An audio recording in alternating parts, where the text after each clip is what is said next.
എല്ലാവർക്കും dog star ലൈനിലേക്ക് സ്വാഗതം. മിഷൻ LDC 2024 പുതിയൊരു ക്ലാസ്സിലേക്കാണ് നമ്മൾ വന്നിരിക്കുന്നത്.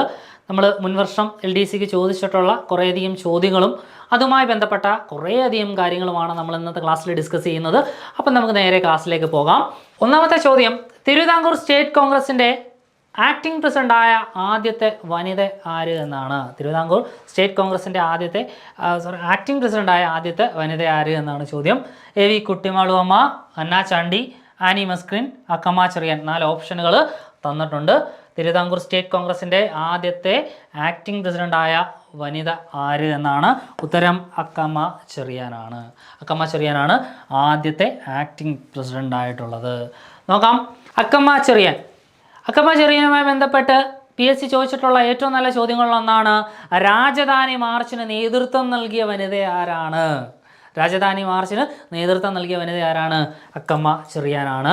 തമ്പാനൂർ മുതൽ കവടിയാർ വരെ രാജധാനി മാർച്ച് നയിച്ചത് അക്കമ്മ ചെറിയാനാണ്. അതുപോലെ തന്നെ തിരുവിതാംകൂറിൻ്റെ ഝാൻസി റാണി എന്നും കേരളത്തിൻ്റെ ജോൺ ഓഫ് ആർക്ക് എന്നീ പേരുകളിലൊക്കെ അറിയപ്പെട്ടതും ആര് തന്നെയാണ്? അക്കമ്മ ചെറിയാനാണ്. 1947 തിരുവിതാംകൂർ നിയമനിർമ്മാണ സഭയിലേക്ക് തെരഞ്ഞെടുക്കപ്പെട്ട വനിതയും ആര് തന്നെയാണ്? അക്കമ്മ ചെറിയാനാണ്. അവരുടെ ആത്മകഥയാണ് ജീവിതം ഒരു സമരം എന്നത്. ആരുടെ ആത്മകഥയാണ്? അക്കമ്മ ചെറിയാൻ്റെ ആത്മകഥയാണ് ജീവിതം ഒരു സമരം. അപ്പം തമ്പാനൂർ മുതൽ കവടിയാർ വരെ രാജധാനി മാർച്ചിന് നേതൃത്വം നൽകിയത് അക്കമ്മ ചെറിയാനാണ്. തിരുവിതാംകൂറിൻ്റെ ഝാൻസി റാണി എന്ന് വിശേഷിപ്പിച്ചതും അക്കമ്മ ചെറിയാനെയാണ്. അതുപോലെ തന്നെ 1947 തിരുവിതാംകൂറിൻ്റെ നിയമനിർമ്മാണ സഭയിലേക്ക് തിരഞ്ഞെടുക്കപ്പെട്ട വ്യക്തിയും അക്കമ്മ ചെറിയാൻ. അതുപോലെ തന്നെ അവരുടെ ആത്മകഥയാണ് ജീവിതം ഒരു സമരം എന്നത്. ഇനി മലബാറിൽ സ്വദേശി പ്രസ്ഥാനം ആരംഭിക്കുന്നതിന് നേതൃത്വം നൽകിയ വനിതയാണ് AV കുട്ടിമാളുവമ്മ. നമ്മുടെ ഓപ്ഷൻ്റെ അകത്തുണ്ടായിരുന്നു അല്ലേ? AV കുട്ടിമാളുവമ്മ. മലബാറിൽ സ്വദേശി പ്രസ്ഥാനം ആരംഭിക്കുന്നതിന് നേതൃത്വം നൽകിയ വനിതയാണ് AV കുട്ടിമാളുവമ്മ. സ്വദേശി പ്രസ്ഥാനത്തിന്റെ ക്യാമ്പയിനർ എന്നറിയപ്പെടുന്നതും ആര് തന്നെയാണ്? കുട്ടിമാളുവമ്മയാണ്. അതാണ് സ്വദേശി പ്രസ്ഥാനത്തിന്റെ ക്യാമ്പയിനർ എന്നറിയപ്പെടുന്നതും ആര് തന്നെ? കുട്ടിമാളുവമ്മയാണ്. ഓപ്പ എന്നറിയപ്പെട്ടിരുന്ന നവോത്ഥാന നായികയും ആര് തന്നെയാണ്? കുട്ടിമാളുവമ്മയാണ്. അപ്പം നമ്മൾ ചോദ്യം എന്തായിരുന്നു? തിരുവിതാംകൂർ സ്റ്റേറ്റ് കോൺഗ്രസിന്റെ ആക്ടിംഗ് പ്രസിഡന്റായ ആദ്യ വനിത ആര് എന്നാണ്. അതിന് ഉത്തരം അക്കമ്മ ചെറിയാനാണ് നമ്മൾ പറഞ്ഞു അല്ലേ? അടുത്ത ഓപ്ഷൻ്റെ അകത്തുള്ള AV കുട്ടിമാളുവമ്മയുടെ പ്രത്യേകതയെക്കുറിച്ചാണ് നമ്മൾ പറഞ്ഞത്. എന്തൊക്കെയായിരുന്നു? സ്വദേശി പ്രസ്ഥാനം മലബാറിൽ ആരംഭിക്കുമ്പോൾ നേതൃത്വം നൽകിയത് കുട്ടിമാളുവമ്മയാണ്. അതുപോലെ തന്നെ സ്വദേശി പ്രസ്ഥാനത്തിൻ്റെ ക്യാമ്പയിനർ എന്നറിയപ്പെടുന്നതും കുട്ടിമാളുവമ്മയാണ്. ഓപ്പ എന്നറിയപ്പെടുന്ന നവോത്ഥാന നായികയും ആര് തന്നെയാണ്? കുട്ടിമാളുവമ്മ ആണ്. ഇനി കേരളത്തിൻ്റെ ഝാൻസി റാണി എന്നറിയപ്പെടുന്നത് ആരാണ്? ആനി മസ്കരിനാണ്. ഒരു കാര്യം പ്രത്യേകം ശ്രദ്ധിക്കുക, തിരുവിതാംകൂറിൻ്റെ ഝാൻസി റാണി എന്ന് വിളിക്കുന്നത് അക്കമ്മ ചെറിയാനെയും അതുപോലെ തന്നെ കേരളത്തിൻ്റെ ഝാൻസി റാണി എന്ന് വിശേഷിപ്പിക്കുന്നത് ആരെയാണ്? ആനി മസ്കരിനെയുമാണ്. തിരുക്കൊച്ചി സംസ്ഥാനത്തിലെ ആദ്യത്തെ വനിതാ മന്ത്രിയായിരുന്നു ആര്? ആനി മസ്കരിൻ. തിരുക്കൊച്ചി സംസ്ഥാനത്തിലെ ആദ്യത്തെ വനിതാ മന്ത്രിയാണ് ആര്? ആനി മസ്കരിൻ. അതുപോലെ തന്നെ തിരുവിതാംകൂർ സ്റ്റേറ്റ് കോൺഗ്രസിൻ്റെ വർക്കിംഗ് കമ്മിറ്റിയിൽ അംഗമായ ആദ്യ വനിതയും ആര് തന്നെ? ആനി മസ്കരിൻ തന്നെയാണ്. ഭരണഘടനാ നിർമ്മാണ സഭയിൽ തിരുവിതാംകൂറിനെ പ്രതിനിധീകരിച്ചുകൊണ്ട് പങ്കെടുത്ത ഏക വനിതയും ആര് തന്നെ? ആനി മസ്കരിൻ തന്നെയാണ്. ഭരണഘടനാ നിർമ്മാണ സഭയിൽ തിരുവിതാംകൂറിനെ പ്രതിനിധീകരിച്ച് പങ്കെടുത്ത ഏക വനിതയാണ് ആനി മസ്കരിൻ. അതുപോലെ തന്നെ മന്ത്രിസ്ഥാനം വഹിച്ച ആദ്യ മലയാളി വനിതയും ആര് തന്നെയാണ്? ആനി മസ്കരിൻ തന്നെയാണ്. മന്ത്രിസ്ഥാനം വഹിച്ച ആദ്യ മലയാളി വനിതയും ആര് തന്നെ? ആനി മസ്കരിൻ തന്നെയാണ്. ഇനി 1957 ഒന്നാം കമ്മ്യൂണിസ്റ്റ് മന്ത്രിസഭയിലെ ആദ്യത്തെ വനിതാ മന്ത്രി എന്ന് ചോദിച്ചാൽ ആരാണ്? അത് ഗൗരി അമ്മയാണ്. അത് തമ്മിൽ മാറിപ്പോകരുത് കേട്ടോ. അപ്പം മന്ത്രിസ്ഥാനം വഹിച്ച ആദ്യ മലയാളി വനിത ആരാണ്? ആനി മസ്കരിനാണ്. ഇനി നിയമബിരുദം നേടിയ ആദ്യത്തെ കേരളീയ വനിത ആരാണ്? അന്ന ചാണ്ടിയാണ്. നിയമബിരുദം നേടിയ ആദ്യ കേരളീയ വനിത ആരാണ്? അന്ന ചാണ്ടിയാണ്. ഇന്ത്യയിൽ ഹൈക്കോടതി ജഡ്ജിയായ ആദ്യ വനിതയാണ്. നമ്മുടെ PSC ഒത്തിരി തവണ ചോദിച്ചിട്ടുള്ള, അതായത് ഏറ്റവും കൂടുതൽ ചോദിച്ചിട്ടുള്ള കേരളത്തിലെ വനിതകളുമായി ബന്ധപ്പെട്ട് ചോദിച്ചിട്ടുള്ള ചോദ്യങ്ങളിലൊന്നാണിത്. എന്താണ്? ഇന്ത്യയിൽ ഹൈക്കോടതി ജഡ്ജിയായ ആദ്യ വനിത ആരാണ്? അന്ന ചാണ്ടി. ഇനി ഏത് ഹൈക്കോടതിയുടെ പരിധിയിലായിരുന്നു വന്നതെന്ന് ചോദിച്ചാൽ കേരള ഹൈക്കോടതിയുടെ പരിധിയിലാണ്. വർഷം 1959. അന്നാചാണ്ടി സ്ത്രീകൾക്ക് വേണ്ടി ആരംഭിച്ച തിരുവിതാംകൂറിലെ ആദ്യ മാസികയാണ് ശ്രീമതി. അന്നാചാണ്ടി സ്ത്രീകൾക്ക് വേണ്ടി തിരുവിതാംകൂറിൽ ആരംഭിച്ച മാസികയുടെ പേരാണ് ഏത്? ശ്രീമതി എന്നുള്ളത്. ഇനി അന്നാചാണ്ടിയുടെ ആത്മകഥയുടെ പേര് ആത്മകഥ എന്ന് തന്നെയാണ്. അന്നാചാണ്ടിയുടെ ആത്മകഥയുടെ പേര് എന്ത് തന്നെ? ആത്മകഥ എന്ന് തന്നെയാണ്. 1969 ഇന്ത്യൻ ലോ കമ്മീഷനിൽ അംഗമായ മലയാള വനിതയും ആര് തന്നെയാണ്? അന്നാചാണ്ടി തന്നെയാണ്. 1969 ഇന്ത്യൻ ലോ കമ്മീഷനിൽ അംഗമായ ആദ്യത്തെ മലയാളി വനിതയും ആര് തന്നെയാണ്? അന്നാചാണ്ടി തന്നെയാണ്. അടുത്ത ചോദ്യത്തിലേക്ക് പോകാം. കുരുമുളകിൻ്റെ വ്യാപാരത്തുക ബ്രിട്ടീഷുകാർ സ്വന്തമാക്കിയതുമായി ബന്ധപ്പെട്ടുണ്ടായ കലാപം ഏതാണ് എന്നാണ് ചോദ്യം. 4 ഓപ്ഷനുകൾ: ആറ്റിങ്ങൽ കലാപം, ചാന്നാർ ലഹള, പൂക്കോട്ടൂർ കലാപം, അഞ്ചുതെങ്ങ് കലാപം. 4 ഓപ്ഷനുകൾ തന്നിട്ടുണ്ട്. കുരുമുളകിൻ്റെ വ്യാപാരത്തുക ബ്രിട്ടീഷുകാർ സ്വന്തമാക്കിയതുമായി ബന്ധപ്പെട്ടുണ്ടായ കലാപം ഏതാണ് എന്നാണ് നമ്മുടെ ചോദ്യം. ഉത്തരം അഞ്ചുതെങ്ങ് കലാപമാണ്. അഞ്ചുതെങ്ങ് കലാപമാണ്. ബ്രിട്ടീഷുകാർക്കെതിരെ കേരളത്തിൽ നടന്ന ആദ്യ കലാപമാണേത്? അഞ്ചുതെങ്ങ് കലാപം. ബ്രിട്ടീഷുകാർക്കെതിരെ കേരളത്തിൽ നടന്ന ആദ്യ കലാപമാണേത്? അഞ്ചുതെങ്ങ് കലാപം. വർഷം 1697 ചോദിച്ചിട്ടുണ്ട് ഒരുപാട് തവണ കേട്ടോ. 1697 അഞ്ചുതെങ്ങ് കലാപം നടന്നത്. ബ്രിട്ടീഷുകാർക്ക് വേണാടിലുണ്ടായിരുന്ന ഏറ്റവും പ്രധാനപ്പെട്ട പണ്ടകശാലയും ഏത് തന്നെയായിരുന്നു?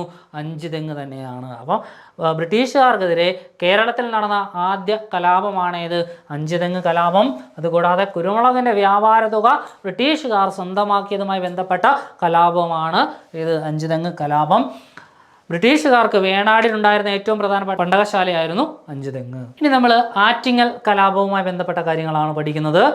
ബ്രിട്ടീഷുകാർക്കെതിരെ കേരളത്തിൽ നടന്ന ആദ്യത്തെ സംഘടിത കലാപമാണ് ആറ്റിങ്ങൽ കലാപം. ഈ കാര്യത്തിനാണ് ഇവിടെ ഏറ്റവും പ്രധാനപ്പെട്ട പ്രത്യേകത. ബ്രിട്ടീഷുകാർക്കെതിരെ കേരളത്തിൽ നടന്ന ആദ്യ കലാപം ചോദിച്ചാൽ ഉത്തരം അഞ്ചുതെങ്ങ് കലാപം. ആദ്യത്തെ സംഘടിത കലാപം ഏതാണ് എന്ന് ചോദിച്ചാൽ ഉത്തരം ആറ്റിങ്ങൽ കലാപം. നടന്നത് 1921 ഏപ്രിൽ 15 1721 ഏപ്രിൽ 15 ആറ്റിങ്ങൽ കലാപം നടന്നത്. കലാപാനന്തരം ഒപ്പുവയ്ക്കപ്പെട്ട ഏറ്റവും പ്രധാനപ്പെട്ട ഉടമ്പടിയാണ് വേണാട് ഉടമ്പടി. അപ്പം ആറ്റിങ്ങൽ കലാപവുമായി ബന്ധപ്പെട്ട് ഒപ്പുവയ്ക്കപ്പെട്ട ഏറ്റവും പ്രധാനപ്പെട്ട ഉടമ്പടിയായിരുന്നു ഏത്? വേണാട് ഉടമ്പടി. ബ്രിട്ടീഷുകാർ ഇന്ത്യയിലെ ഭരണാധികാരിയുമായി നടത്തിയ ആദ്യ ഉടമ്പടിയും ഏത് തന്നെയാണ്? വേണാട് ഉടമ്പടി തന്നെയാണ്. ബ്രിട്ടീഷുകാർ ഇന്ത്യയിലെ ഒരു ഭരണാധികാരിയുമായി നടത്തിയ ആദ്യ ഉടമ്പടിയും ഏത് തന്നെയാണ്? വേണാട് ഉടമ്പടി തന്നെയാണ്. ആറ്റിങ്ങൽ കലാപവുമായി ബന്ധപ്പെട്ട കാര്യങ്ങളാണ് നമ്മൾ പറഞ്ഞത്. വർഷം വളരെ ഇമ്പോർട്ടൻ്റ് ആണ്. 1721 ഏപ്രിൽ 15. അടുത്തത് ചാന്നാർ ലഹള. മാറുമറയ്ക്കൽ ആവശ്യപ്പെട്ടുകൊണ്ട് തിരുവിതാംകൂറിൽ നടന്ന ഏറ്റവും പ്രധാനപ്പെട്ട പ്രക്ഷോഭമാണ് ചാന്നാർ ലഹള. 1822 ചാന്നാർ ലഹള, ഒന്നാം ചാന്നാർ ലഹള നടന്നത്. ഇതിൻ്റെ മറ്റൊരു പേരാണ് മേൽമുണ്ട് കലാപം. ചാന്നാർ ലഹളയുടെ മറ്റൊരു പേരാണ് മേൽമുണ്ട് കലാപം. ഇനി പൂക്കോട്ടൂർ യുദ്ധത്തിലേക്കാണ് വരുന്നത്. 1921 മലബാർ കലാപത്തിൻ്റെ ഭാഗമായി നടന്ന ഏറ്റവും പ്രധാനപ്പെട്ട സംഭവമാണ് പൂക്കോട്ടൂർ യുദ്ധം എന്ന് പറയുന്നത്. ഇനി മലബാർ കലാപം ആരംഭിക്കാനുള്ള കാരണം എന്താണെന്ന് ചോദിച്ചാലും എന്ത് തന്നെയാണ്? പൂക്കോട്ടൂർ യുദ്ധം തന്നെയാണ്. അപ്പം നമ്മുടെ ചോദ്യം എന്തായിരുന്നു? കുരുമുളകിൻ്റെ വ്യാപാരത്തുക ബ്രിട്ടീഷുകാർ സ്വന്തമാക്കിയതുമായി ബന്ധപ്പെട്ടുണ്ടായ കലാപം ഏതായിരുന്നു എന്നാണ് ചോദ്യം. അഞ്ചുതെങ്ങ് കലാപം ആയിരുന്നു നമ്മുടെ ഉത്തരമായി വരുന്നത്. മറ്റു ഓപ്ഷനുകൾ ആറ്റിങ്ങൽ കലാപത്തെക്കുറിച്ചും ചാന്നാർ ലഹളയെക്കുറിച്ചും പൂക്കോട്ടൂർ കലാപത്തെക്കുറിച്ചും നമ്മൾ പറഞ്ഞു. അടുത്ത ചോദ്യം: അമേരിക്കൻ മോഡൽ ഭരണം തിരുവിതാംകൂറിൽ നടപ്പിലാക്കാൻ ശ്രമിച്ചതിന് സർ CP രാമസ്വാമി അയ്യർക്കെതിരെ നടന്ന ഏറ്റവും പ്രധാനപ്പെട്ട സമരമാണ്. കടക്കൽ പ്രക്ഷോഭമുണ്ട്, പുന്നപ്ര വയലാർ സമരമുണ്ട്, കയ്യൂർ സമരമുണ്ട്, കൂത്താളി സമരമുണ്ട്. 4 ഓപ്ഷനുകളുണ്ട് അല്ലേ. അമേരിക്കൻ മോഡൽ ഭരണം തിരുവിതാംകൂറിൽ നടപ്പിലാക്കാൻ ശ്രമിച്ചതിന് സർ CP രാമസ്വാമി അയ്യർക്കെതിരെ നടന്ന സമരമാണ്. നമ്മുടെ കേരളത്തിലെ പോരാട്ടങ്ങളെക്കുറിച്ച് നമ്മൾ പഠിക്കുമ്പോൾ ഏറ്റവും കൂടുതൽ നമ്മൾ പഠിക്കുന്ന അല്ലെങ്കിൽ നമ്മൾ കേട്ടിട്ടുള്ള ഒരു സമരമാണ് പുന്നപ്ര വയലാർ സമരം എന്ന് പറയുന്നത്. നടന്നത് എന്തിനു വേണ്ടിയാണ്? അമേരിക്കൻ മോഡൽ ഭരണം തിരുവിതാംകൂറിൽ നടപ്പിലാക്കാൻ ശ്രമിച്ചതിന് സർ CP അയ്യർക്കെതിരെ നടന്ന സമരമാണ് പുന്നപ്ര വയലാർ സമരം എന്ന് പറയുന്നത്. തുലാംപത്ത് സമരം എന്നറിയപ്പെടുന്ന സമരമാണ് പുന്നപ്ര വയലാർ സമരം എന്ന് പറയുന്നത്. തുലാംപത്ത് സമരം എന്നറിയപ്പെടുന്നത് എന്താണ്? പുന്നപ്ര വയലാർ സമരമാണ്. 1946 പുന്നപ്ര വയലാർ സമരം നടക്കുന്നത്. രക്തസാക്ഷി മണ്ഡപം, പുന്നപ്ര വയലാർ രക്തസാക്ഷി മണ്ഡപം സ്ഥിതി ചെയ്യുന്നത് എവിടെയാണ്? ആലപ്പുഴയിലെ കളർക്കോടാണ്. ആലപ്പുഴയിലെ കളർക്കോടാണ് രക്തസാക്ഷി മണ്ഡപം സ്ഥിതി ചെയ്യുന്നത്. പ്രായപൂർത്തി വോട്ടവകാശം പ്രഖ്യാപിച്ച ദിവാനാണ് സർ CP. പ്രായപൂർത്തി വോട്ടവകാശം പ്രഖ്യാപിച്ച ദിവാൻ ആരാണ്? സർ CP ആണ്. അപ്പം സർ CPക്കെതിരെ നടന്ന ഏറ്റവും പ്രധാനപ്പെട്ട ഒരു സമരമാണ് അമേരിക്കൻ മോഡൽ ഭരണം കേരളത്തിൽ നടപ്പിലാക്കാൻ ശ്രമിച്ച സർ CPക്കെതിരെ നടന്ന ഏറ്റവും പ്രധാനപ്പെട്ട സമരം അല്ലെങ്കിൽ കലാപമായിരുന്നു പുന്നപ്ര വയലാർ സമരമെന്ന് പറയുന്നത്. അടുത്ത കടക്കൽ പ്രക്ഷോഭത്തിലേക്ക് വരികയാണ്. ബ്രിട്ടീഷ് കോളനി വാഴ്ചയ്ക്കും അന്യായമായ കരംപിരിവിനുമെതിരെ നടന്ന പ്രക്ഷോഭമാണ് കടക്കൽ പ്രക്ഷോഭം. വർഷം 1938 സെപ്റ്റംബർ 29 കടക്കൽ പ്രക്ഷോഭം നടന്നത്. ബ്രിട്ടീഷ് കോളനി വാഴ്ചയ്ക്കും അന്യായമായ കരംപിരിവിനുമെതിരെ നടന്ന പ്രക്ഷോഭമാണ് കടക്കൽ പ്രക്ഷോഭം. അടുത്ത കയ്യൂർ സമരം. 1941 മാർച്ച് 28 കയ്യൂർ സമരം നടന്നത്. 1941 മാർച്ച് 28 വർഷം ചോദിക്കാറുള്ളതാണ്, സ്ഥിരം ചോദ്യമാണ്. 1941 മാർച്ച് 28 കയ്യൂർ സമരം നടന്നത്. ഈ കയ്യൂർ സമരം നടന്നത് എവിടെയാണ്? കാസർഗോഡ് ജില്ലയിലാണ് അല്ലേ? നടന്നത് കാസർഗോഡ് ജില്ലയിലാണ്. ഇനി താലൂക്ക് നമ്മുടെ പരീക്ഷകളിൽ എടുത്ത് ചോദിച്ച് കണ്ടിട്ടുണ്ട്. കയ്യൂർ സമരം നടന്നത് ഏതു താലൂക്കിലാണ് ചോദിച്ചാൽ ഉത്തരം ഹോസ്ദുർഗ് താലൂക്ക് എന്നാണ്. ഹോസ്ദുർഗ് താലൂക്കിലാണ് കയ്യൂർ സമരം നടന്നത്. ഇനി ഏത് നദീതീരത്താണ് കയ്യൂർ സമരം നടന്നത്? കരിയങ്കോട് നദി തീരത്താണ് എന്ത് നടന്നത്? കയ്യൂർ സമരം നടന്നത്. ഈ കരിയങ്കോട് നദിയുടെ മറ്റൊരു പേരാണ് തേജസ്വിനി പുഴ. കേട്ടിട്ടുണ്ടാവും നിങ്ങൾ. തേജസ്വിനി പുഴ എന്നാണ് കരിയങ്കോട് നദി അറിയപ്പെടുന്നത്. ഇനി ഈ കരിയങ്കോട് നദിക്ക് തേജസ്വിനി പുഴ എന്ന് നാമകരണം ചെയ്തത് ആരെന്ന് ചോദിച്ചാൽ കന്നഡ സാഹിത്യകാരനായ നിരഞ്ജനയാണ് കരിയങ്കോട് നദിക്ക് തേജസ്വിനി പുഴ എന്ന് നാമകരണം നൽകിയത്. ഇനി നിരഞ്ജന കന്നഡ സാഹിത്യകാരനാണ് എന്ന് നമ്മൾ പറഞ്ഞു അല്ലേ? അദ്ദേഹം കയ്യൂർ സമരത്തിൻ്റെ പശ്ചാത്തലത്തിൽ എഴുതപ്പെട്ട നോവലാണ് നിരഞ്ജന കയ്യൂർ സമരത്തിൻ്റെ പശ്ചാത്തലത്തിൽ എഴുതപ്പെട്ട നോവലാണ് ചിരസ്മരണ. അപ്പോൾ എന്തുമാത്രം കാര്യങ്ങൾ നമ്മൾ ഇതുമായി ബന്ധപ്പെട്ട് പഠിച്ചു നോക്കാം. കയ്യൂർ സമരം നടന്നത് 1941 മാർച്ച് 28 സമരം നടന്നത് കാസർഗോഡാണ്. ഏത് താലൂക്കിൽ? ഹോസ്ദുർഗ് താലൂക്കിലാണ്. കയ്യൂർ സമരം നടന്ന നദീതീരം ഏതാണ്? കരിയങ്കോട് നദി. ഈ നദിയുടെ മറ്റൊരു പേരെന്താണ്? തേജസ്വിനി പുഴ. ഇനി കരിയങ്കോട് നദിക്ക് തേജസ്വിനി പുഴ എന്ന് നാമകരണം നൽകിയത് കന്നഡ സാഹിത്യകാരനായ നിരഞ്ജനയാണ്. അദ്ദേഹം കയ്യൂർ സമരത്തിൻ്റെ പശ്ചാത്തലത്തിൽ എഴുതിയ നോവലിൻ്റെ പേരെന്താണ്? ചിരസ്മരണ. എല്ലാം ചോദ്യങ്ങളാണ് കേട്ടോ. ഇതെല്ലാം പ്രീവിയസ് ആയിട്ട് ചോദിച്ചുകൊണ്ടിരിക്കുന്ന ചോദ്യങ്ങളാണ്, പഠിച്ചു വെക്കുക. അടുത്തത് കൂത്താളി എസ്റ്റേറ്റിലെ കർഷകരുടെ ഭൂമി മലബാർ കളക്ടർ പാട്ടത്തിനെടുത്തതിനെതിരെ കർഷകർ നടത്തിയ സമരമാണ് കൂത്താളി സമരം. നമ്മുടെ ഓപ്ഷനകത്ത് കൂത്താളി സമരം ഉണ്ടായിരുന്നു അല്ലേ? കൂത്താളി എസ്റ്റേറ്റിലെ കർഷകരുടെ ഭൂമി മലബാർ കളക്ടർ പാട്ടത്തിനെടുത്തതിനെതിരെ കർഷകർ നടത്തിയ സമരമാണ് കൂത്താളി സമരം എന്ന് പറയും. അടുത്ത ചോദ്യത്തിലേക്ക് പോകാം നമുക്ക്. തിരുവിതാംകൂറിൽ അടിമ കച്ചവടം നിർത്തലാക്കിയ ഭരണാധികാരി ആര്? തിരുവിതാംകൂറിൽ അടിമ കച്ചവടം നിർത്തലാക്കിയ ഭരണാധികാരി ആര്? 4 ഓപ്ഷനുകളുണ്ട്. റാണി ഗൗരി പാർവതിഭായി, റാണി ഗൗരി ലക്ഷ്മിഭായി, അനിഴം തിരുനാൾ മാർത്താണ്ഡവർമ്മ, കാർത്തിക തിരുനാൾ രാമവർമ്മ. 4 ഓപ്ഷനുകൾ തന്നിട്ടുണ്ട്. തിരുവിതാംകൂറിൽ അടിമ കച്ചവടം നിർത്തലാക്കിയ ഭരണാധികാരി ആര് എന്നാണ് ചോദ്യം. ഉത്തരം റാണി ഗൗരി ലക്ഷ്മി ഭായി ആണ്. റാണി ഗൗരി ലക്ഷ്മിഭായി തിരുവിതാംകൂറിലെ ആദ്യത്തെ വനിതാ ഭരണാധികാരിയാണ്. തിരുവിതാംകൂറിലെ ആദ്യത്തെ വനിതാ ഭരണാധികാരി ആരാണ്? റാണി ലക്ഷ്മി ഭായി ആണ്. ജന്മികൾക്ക് പട്ടയം നൽകുന്ന രീതി ആരംഭിച്ചത് ലക്ഷ്മിഭായിയുടെ ഭരണകാലഘട്ടത്തിലാണ്. ജന്മികൾക്ക് പട്ടയം നൽകുന്ന രീതി ആരംഭിച്ചതും ലക്ഷ്മിഭായിയുടെ ഭരണകാലഘട്ടത്തിലാണ്. അതുപോലെ തന്നെ ചൗക്കകൾ നിർമ്മിച്ചതും ലക്ഷ്മിഭായിയുടെ ഭരണകാലഘട്ടത്തിലാണ്. ചൗക്കകൾ എന്ന് പറഞ്ഞാൽ ചെക്ക് പോസ്റ്റുകൾ എന്നാണ് കേട്ടോ. ചൗക്കുകൾ ഏർപ്പെടുത്തിയ ഭരണാധികാരിയും ലക്ഷ്മിഭായി തന്നെയാണ്. അതുപോലെ തന്നെ തിരുവിതാംകൂറിൽ വാക്സിനേഷനും അലോപ്പതി ചികിത്സയും നടപ്പിലാക്കിയ ഭരണാധികാരിയും ലക്ഷ്മിഭായിയാണ്. കേണൽ മൺട്രോയെ ദിവാനാക്കിയ ഭരണാധികാരിയും ആര് തന്നെ? ലക്ഷ്മിഭായി തന്നെയാണ്. കേണൽ മൺട്രോയെ ദിവാനാക്കിയ ഭരണാധികാരിയും ലക്ഷ്മിഭായി ആണ്. ഓക്കെ അല്ലേ? അടുത്ത പാർവതിഭായിലേക്ക് വരികയാണ്. തിരുവിതാംകൂറിൽ പ്രൈമറി വിദ്യാഭ്യാസം സൗജന്യമാക്കിയ ഭരണാധികാരിയാണ് പാർവതിഭായി. തിരുവിതാംകൂറിൽ പ്രൈമറി വിദ്യാഭ്യാസം സൗജന്യമാക്കിയ ഭരണാധികാരിയാണ് ആര്? പാർവതിഭായി എന്ന് പറയുന്നത്.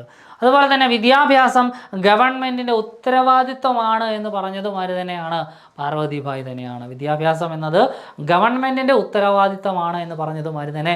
പാർവതിഭായി തന്നെയാണ്. അതുപോലെ തന്നെ തിരുവിതാംകൂറിൽ പെൺപള്ളിക്കൂടങ്ങൾ സ്ഥാപിച്ചതും ആരുടെ ഭരണകാലഘട്ടത്തിലാണ്? റാണി പാർവതിഭായിയുടെ ഭരണ കാലഘട്ടത്തിലാണ്.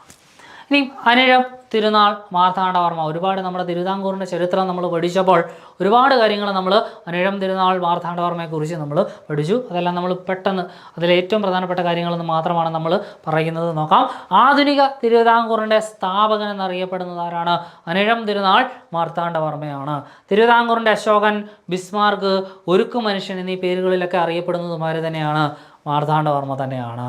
അദ്ദേഹത്തിൻ്റെ ഏറ്റവും പ്രധാനപ്പെട്ട ഭരണ നയമാണ് ചോരയുടെയും ഇരുമ്പിൻ്റെയും നയം എന്നുള്ളത്. അദ്ദേഹത്തിൻ്റെ ഭരണ നയമാണ് ചോരയുടെയും ഇരുമ്പിൻ്റെയും നയം എന്നത്. ഇനി ശുചീന്ദ്രൻ കൈമുക്ക്, കിഴക്കേക്കോട്ട എന്നിവ ആരംഭിച്ചത്, അല്ലെങ്കിൽ ശുചീന്ദ്രൻ കൈമുക്ക് ആരംഭിക്കുകയും കിഴക്കേക്കോട്ട പണി കഴിപ്പിക്കുകയും ചെയ്തത് ആരാണ്? മാർത്താണ്ഡവർമ്മ ആണ്.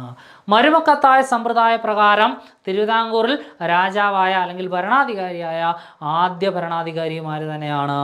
മാർത്താണ്ഡവർമ്മ തന്നെയാണ്. നെയ്യാറ്റിൻകരയുടെ രാജകുമാരൻ എന്നാണ് അദ്ദേഹം സ്വയം വിശേഷിപ്പിച്ചിരുന്നത്. നെയ്യാറ്റിൻകരയുടെ രാജകുമാരൻ എന്ന് അദ്ദേഹം സ്വയം വിശേഷിപ്പിക്കുകയും ചെയ്തു. 1750 ഒന്നാം തൃപ്പടിദാനം നടത്തിയതുമാര് തന്നെയാണ്? അനിഴം തിരുനാൾ മാർത്താണ്ഡവർമ്മ തന്നെയാണ്. 1750 ഒന്നാം തൃപ്പടിദാനം നടത്തിയത്. അതും ആര് തന്നെയാണ്? അനിഴം തിരുനാൾ മാർത്താണ്ഡവർമ്മയാണ്. ഒരുപാട് കാര്യങ്ങൾ നമുക്ക് അദ്ദേഹവുമായി ബന്ധപ്പെട്ട് നമുക്ക് പഠിക്കാനായിട്ടുണ്ട്. അപ്പം ഇത് വളരെ വിശദമായിട്ട് നമ്മൾ ക്ലാസ്സുകളിൽ നമ്മൾ പഠിച്ചിട്ടുള്ള കാര്യമാണ്. അതുകൂടാതെ ഏറ്റവും ഇമ്പോർട്ടൻ്റ് ആയിട്ടുള്ള കാര്യങ്ങൾ, നിങ്ങൾ ഓർത്തിരിക്കേണ്ട ഏറ്റവും പ്രധാനപ്പെട്ട കാര്യങ്ങളാണ് നമ്മൾ ഇന്നത്തെ ക്ലാസ്സിൽ പറയുന്നത്. ആധുനിക തിരുവിതാംകൂറിൻ്റെ സ്ഥാപകന്, അതുപോലെ തന്നെ തിരുവിതാംകൂറിൻ്റെ അശോകൻ, ബിസ്മാർക്ക് എന്നീ പേരുകളിലൊക്കെ അറിയപ്പെടുന്നു. ഭരണനയമാണ് ചോരയുടെയും ഇരുമ്പിൻ്റെയും ഭരണനയം. ശുചീന്ദ്രൻ കൈമുക്ക് നടപ്പിലാക്കിയ ഭരണാധികാരി. ഇത് അവസാനിപ്പിച്ചതാരാണ്? ശ്രീ ചിത്തിര തിരുനാളാണ്. അടുത്തത് കാർത്തിക തിരുനാൾ രാമവർമ്മയെക്കുറിച്ചാണ്. ധർമ്മരാജ, കിഴവൻ രാജ എന്നീ പേരുകളിൽ അറിയപ്പെടുന്നത് ആരാണ്? കാർത്തിക തിരുനാൾ രാമവർമ്മയാണ്. ഏറ്റവും കൂടുതൽ കാലം തിരുവിതാംകൂർ ഭരിച്ചിരുന്നത് ആരാണ്? കാർത്തിക തിരുനാൾ രാമവർമ്മയാണ്. ആട്ടക്കഥകൾ രചിച്ച തിരുവിതാംകൂർ രാജാവുമാര് തന്നെയാണ്? കാർത്തിക തിരുനാൾ രാമവർമ്മയാണ്. ആട്ടക്കഥകൾ രചിച്ച തിരുവിതാംകൂർ രാജാവുമാര് തന്നെയാണ്? കാർത്തിക തിരുനാൾ രാമവർമ്മ തന്നെയാണ്. അടുത്ത ചോദ്യം, തിരുക്കൊച്ചി സംസ്ഥാനത്തെ അവസാനത്തെ മുഖ്യമന്ത്രി ആര് എന്നാണ്. തിരുക്കൊച്ചി സംസ്ഥാനത്തെ അവസാനത്തെ മുഖ്യമന്ത്രി ആരാണെന്നാണ് അടുത്ത ചോദ്യം. 4 ഓപ്ഷനുകൾ: പരവൂർ ടി.കെ. നാരായണപിള്ള, സി കേശവൻ, പട്ടൻ താളുപിള്ള, പനമ്പള്ളി ഗോവിന്ദ മേനോൻ. 4 ഓപ്ഷനുകൾ തന്നിട്ടുണ്ട്. തിരുക്കൊച്ചിയിലെ അവസാനത്തെ മുഖ്യമന്ത്രി ആര് എന്നാണ് ചോദ്യം. ഉത്തരം പനമ്പള്ളി ഗോവിന്ദ മേനോനാണ്. പനമ്പള്ളി ഗോവിന്ദ മേനോനാണ് തിരുക്കൊച്ചിയിലെ സംസ്ഥാനത്തെ അവസാനത്തെ മുഖ്യമന്ത്രി എന്ന് പറയുന്നത്. നോക്കാം. ഏറ്റവും തിരുക്കൊച്ചിയിലെ പ്രധാനപ്പെട്ട മുഖ്യമന്ത്രിമാർ അവർ ഓർഡറിൽ നിന്നാണ് നമ്മൾ കൊടുത്തിരിക്കുന്നത്. അതുകൊണ്ട് തന്നെ നമുക്ക് പഠിക്കാൻ എളുപ്പമാണ്. തിരുക്കൊച്ചിയിലെ ആദ്യത്തെ മുഖ്യമന്ത്രി ആരാണ്? പരവൂർ ടി.കെ. നാരായണപിള്ളയാണ്. തിരുക്കൊച്ചിയിലെ ആദ്യത്തെ മുഖ്യമന്ത്രി ആരാണ്? പരവൂർ ടി.കെ. നാരായണപിള്ളയാണ്. രണ്ടാമത്തത് സി കേശവൻ. മൂന്നാമത്തെ മുഖ്യമന്ത്രി എ.ജെ. ജോൺ. നാലാമത്തത് പട്ടം താണുപിള്ള. അഞ്ചാമത്തതും അവസാനത്തതും ആര് തന്നെ? പനമ്പള്ളി ഗോവിന്ദ മേനോൻ. അവസാനത്തത് ആരാണ്? പനമ്പള്ളി ഗോവിന്ദ മേനോൻ. നോക്കാം. ഇനി അടുത്ത ചോദ്യം, കേരളത്തിൽ വായു ജല മലിനീകരണത്തിനെതിരായി നടന്ന ആദ്യ പ്രക്ഷോഭം ഏത്? കേരളത്തിൽ വായു ജല മലിനീകരണത്തിനെതിരായി നടന്ന ആദ്യ പ്രക്ഷോഭം. ഇതിൻ്റെ ഉത്തരം കൃത്യമായിട്ട് നമുക്കറിയാം. വായു ജല എന്നാണ് പ്രക്ഷോഭം എന്നാണ് ചോദ്യം. അങ്ങനെയുള്ള ഒരേ ഒരു പ്രക്ഷോഭമേ ഉള്ളൂ, ചാലിയാർ പ്രക്ഷോഭം. നമ്മൾ മുമ്പ് പഠിച്ചിട്ടുണ്ട് അല്ലേ. കേരളത്തിലെ വായു ജല മലിനീകരണത്തിനെതിരായി നടന്ന ആദ്യ പ്രക്ഷോഭമാണ് ചാലിയാർ പ്രക്ഷോഭം എന്ന് പറയുന്നത്. ചാലിയാർ പ്രക്ഷോഭം അറിയപ്പെടുന്ന മറ്റൊരു പേരാണ് മാവൂർ പ്രക്ഷോഭം. മാവൂർ പ്രക്ഷോഭം എന്നാണ് ചാലിയാർ പ്രക്ഷോഭം അറിയപ്പെടുന്ന മറ്റൊരു പേര്. പ്രക്ഷോഭം നടന്ന ഫാക്ടറിയുടെ പേര് ഇതാണ്, ഗ്വാളിയാർ റയോൺസ്. മാവൂർ പ്രക്ഷോഭം അഥവാ ചാലിയാർ പ്രക്ഷോഭം നടന്ന ഫാക്ടറിയുടെ പേരാണ് ഗ്വാളിയാർ റയോൺസ് എന്ന് പറയുന്നത്. ഇനി ചാലിയാർ പ്രക്ഷോഭത്തിന് നേതൃത്വം നൽകിയത് കെ.ആർ. റഹ്മാനാണ്. കെ.ആർ. റഹ്മാനാണ് ചാലിയാർ പ്രക്ഷോഭത്തിന് നേതൃത്വം നൽകിയത്. ചാലിയാർ പ്രക്ഷോഭവുമായി ബന്ധപ്പെട്ട ഏറ്റവും പ്രധാനപ്പെട്ട കരാറാണ് രാമനിലയം കരാർ.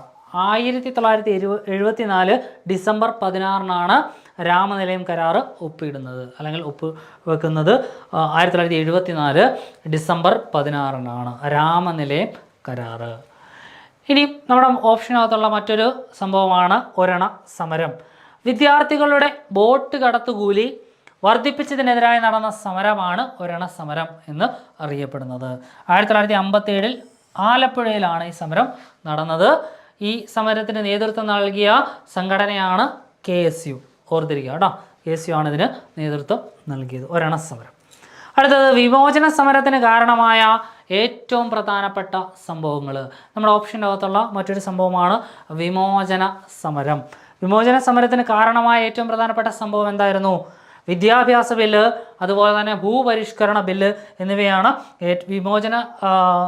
വിമോചന സമരത്തിന് കാരണമായ ഏറ്റവും പ്രധാനപ്പെട്ട സംഭവങ്ങളെന്ന് പറയുന്നത്. ഇനി വിമോചന സമരം എന്ന വാക്കിൻ്റെ ഉപജ്ഞാതാവ് ആരാണ്? പനമ്പള്ളി ഗോവിന്ദമേനോൻ. നമ്മളിപ്പോൾ കഴിഞ്ഞ ക്വസ്റ്റ്യനിൽ പറഞ്ഞതേ ഉള്ളൂ, അദ്ദേഹത്തിൻ്റെ പേര് പനമ്പള്ളി ഗോവിന്ദമേനോൻ. തിരുക്കൊച്ചിയിലെ അവസാനത്തെ മുഖ്യമന്ത്രിയായിരുന്നു അദ്ദേഹം അല്ലേ. അപ്പം അദ്ദേഹമായിരുന്നു വിമോചന സമരം എന്ന വാക്കിൻ്റെ ഉപജ്ഞാതാവ്. ഓക്കെ അല്ലേ. വിമോചന സമരത്തിന് നേതൃത്വം നൽകിയ വ്യക്തി ആരാണ്? മന്നത്ത് പത്മനാഭനാണ്. വിമോചന സമരത്തിന് നേതൃത്വം നൽകിയ വ്യക്തിയാണ് ആര്? മന്നത്ത് പത്മനാഭൻ. വിമോചന സമരം നടത്തിപ്പിനായി ഫാദർ വടക്കൻ്റെ നേതൃത്വത്തിൽ രൂപീകരിച്ച സംഘടനയാണ് ക്രിസ്റ്റഫേഴ്സ്. എന്താണ്? വിമോചന സമരത്തിൻ്റെ നടത്തിപ്പിനായി ഫാദർ വടക്കൻ്റെ നേതൃത്വത്തിൽ രൂപീകരിച്ച സംഘടനയാണ് ക്രിസ്റ്റഫേഴ്സ് എന്ന സംഘടന. ആരുടെ നേതൃത്വത്തിൽ? ഫാദർ വടക്കൻ്റെ നേതൃത്വത്തിൽ രൂപീകരിച്ച സംഘടന ആണ്. അടുത്തത് പ്ലാച്ചിമട സമരം.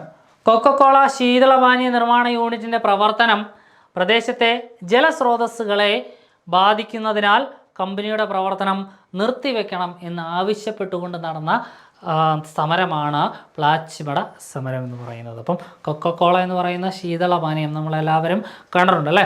ആ ശീതളപാനീയത്തിൻ്റെ പ്രവർത്തനം നമ്മുടെ പ്രദേശത്തെ, പ്ലാച്ചിമട പ്രദേശത്തെ ജലസ്രോതസ്സുകളെ വലിയ തോതിൽ ബാധിക്കുന്നു. ഇതിനെതിരെ നടന്ന സമരമാണ് പ്ലാച്ചിമട സമരം എന്ന് പറയുന്നത്. 2002 പ്ലാച്ചിമട സമരം നടന്നത്. ഈ സമരത്തിന് നേതൃത്വം നൽകിയ സമര നായികയാണ് മയിലമ്മ. ഒരുപാട് ചോദിച്ചിട്ടുള്ള ചോദ്യമാണ്. പ്ലാച്ചിമട സമരത്തിന് നേതൃത്വം നൽകിയ സമര നായിക ആരാണ്? മയിലമ്മയാണ്. ഇനി ഈ പ്ലാച്ചിമട സമരം നടന്നത് എവിടെയാണ്? ഏത് പഞ്ചായത്തിലാണ് എന്ന് ചോദിച്ചാൽ ഉത്തരം പെരുമാട്ടി പഞ്ചായത്തിലാണ് പ്ലാച്ചിമട സമരം നടന്നത്. കൊക്കക്കോള കമ്പനി അടച്ചുപൂട്ടിയത്, അതായത് പ്ലാച്ചിമട സമരത്തെ തുടർന്ന് കൊക്കക്കോള കമ്പനി അടച്ചുപൂട്ടിയത് എന്നാണ്? 2004. കൊക്കക്കോള കമ്പനി അടച്ചുപൂട്ടിയത് എന്നാണ്? 2004. അടുത്ത ചോദ്യം, ആദിവാസി ഗോത്ര മഹാസഭയുടെ നേതൃത്വത്തിൽ നിൽപ്പ് സമരം നടന്ന വർഷമേത്? ആദിവാസി ഗോത്ര മഹാസഭയുടെ നേതൃത്വത്തിൽ നിൽപ്പ് സമരം നടന്ന വർഷം ഏതാണ്? 2002, 2004, 2010, 2014. 4 ഓപ്ഷനുകൾ നമുക്കുണ്ട്. ഇതിൽ ഏതാണ് ഉത്തരമായിട്ട് വരുന്നതെന്ന് നമുക്ക് നോക്കാം.